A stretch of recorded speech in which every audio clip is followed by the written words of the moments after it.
Here is the TOZO NC9 earbuds. I'm going to show you how to factory reset these without using the app. Now before I factory reset these, I want to take it off my pairing list on the phone that I was paired to. Okay, this is a Samsung Galaxy Z Flip 6 here. So I was paired to this phone before, so you can see if I go to Bluetooth here. So I just want to go ahead and tap on the settings, and I want to unpair it. If you're on an iPhone, it would be like forget this device.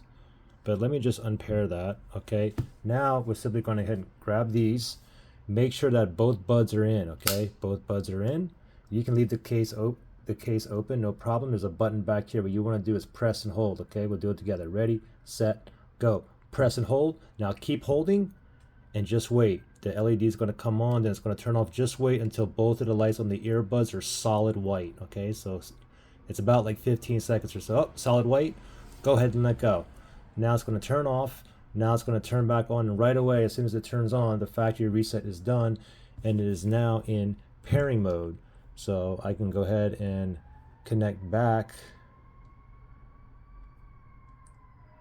to my same phone again. Let me just scan Bluetooth, and it'll pop up back here, and I can go ahead and connect back to my Samsung Galaxy Z Flip 6. Pretty simple.